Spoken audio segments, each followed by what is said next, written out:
Hi, I'm Tim. Welcome to Watchbox, and thanks for logging on. If you love this watch, email me, tmosso@thewatchbox.com. It's in the description below.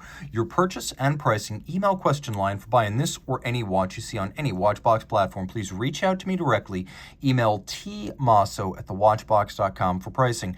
Today, we're discussing a 2018 special watch, special but not limited, that came out from Sinn. A rather unconventional combination of sports and dress chronograph. This vintage-inspired Sinn 910 SRS Flyback Chronograph represents a departure from the hard-edged diving and pilot's watches for which Sinn of Frankfurt is best known. So the timepiece is 41.5 millimeters in diameter in stainless steel. It is 15.2 millimeters thick, 47.5 millimeters from lug to lug, with a broad 22 millimeter spacing between the lugs. The stainless steel case and a lovely historically inspired calfskin strap wear beautifully on my wrist. But as the watch is fairly substantial, I'd recommend you have a wrist of at least 15 centimeters circumference to wear this timepiece. Taking a quick look at how it rests on the wrist, it's neither thick nor thin. Consider it fine for jacket sleeves, although the tightest of exotic cuffs, such as French cuffs, might not clear it. Taking a quick look, the strap is remarkably substantial. Honey brown, semi-gloss, thickly bolstered to give it volume. There is a ecru contrasting stitch. It contrasts with the leather, but it perfectly matches the off-white, almost eggshell tones of the dial. You can see it's sheer cut to show the thickness of the leather, and this is a very substantial strap with calfskin on the bottom. It is a Sinn factory strap, and you can see absolutely no crimping or gouging. It comes with a Sinn stainless steel pin buckle. Sinn owns a company called SUG that makes cases. So this is Sinn's own case. You can see SUG. This case is made of steel, but you'll see the same mark on many A. Lange & Söhne precious metal watches, as SUG is also a supplier to Lange. Now, the watch has wonderfully tapered and fine lugs. They appear relatively sheer and tall in profile, but when you view them end on, they are remarkably narrow and graceful. You'll appreciate that their tops are polished, their flanks are satin for contrast, and they're drilled relatively close to the case. Sinn creates a little recess on the case flank. You can sort of see it from this angle so that the strap can move without any impediment. We have a case band that's satinated, a bezel that's polished, and the bezel is vertical. It almost disappears when you view the watch from the front. The bezel is very fine and very thin. We have vintage-inspired pump-style pushers that are satinated outboard and polished around their outer edge. We have a Sinn-branded crown. The watch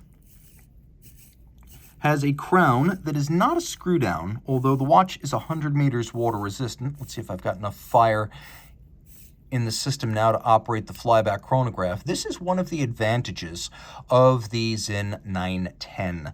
This is the 910.020. There was a 910.010 a few years prior that was a split second and a limited edition. This one is a Flyback Chronograph.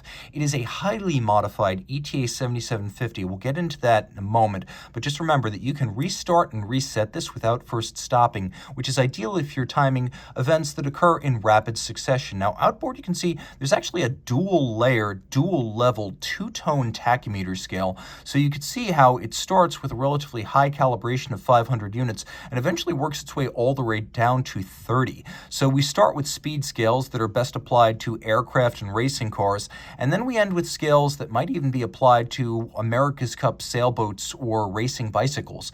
Once we get past the double row, tiered and somewhat dished tachymeter scale, the center dial is a glossy off-white, again, a little bit of an eggshell tone to it. It's ecru. It matches the color of the stitch on the strap. We have a combination of blackened and applied indices with what can only be described as hybrid baton and syringe hands that are polished and blackened. We also have an applique Sinn logo adjacent to a date disc that matches the color of the dial, which is great attention to detail by Sinn designers. And you can see that there's a little stepped aperture. The dial doesn't actually have a straight down cut shear through. It actually has a sloped aperture that slopes down to that disc. And you can see that Sinn used a set of countersunk registers for chronograph minutes and chronograph hours, and each one of these sunken registers has a polished chaptering. We have red varnished hands for the chronograph seconds, minutes, and hours, and the basic movement is a Valjoux 7750. So it has the underlying 7750 features. They include stop seconds and a quick set date. They also include an oscillating pinion clutch. A lot of folks just call the 7750 a lateral clutch, and that's true in the sense that it moves laterally. It's not like a vertical clutch, but it uses an oscillating pinion for drive, which is an exotic solution that was proposed by, among others, Denis Flageolet and F. Pigeon for the Cartier Tortue monopusher chronograph back in the 90s.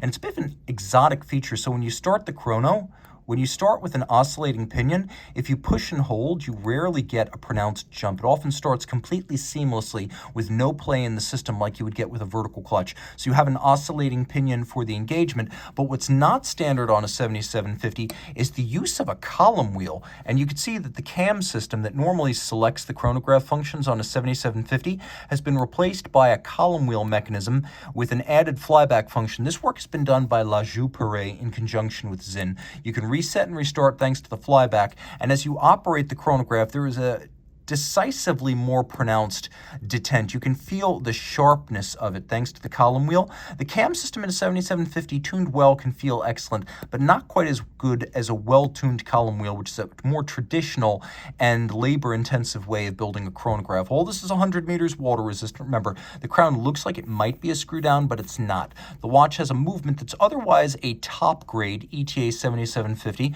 so unidirectional winding, automatic, 42-hour power reserve, 4 Hz beat rates, 25 joules, and again, the quick set and the stop seconds functions.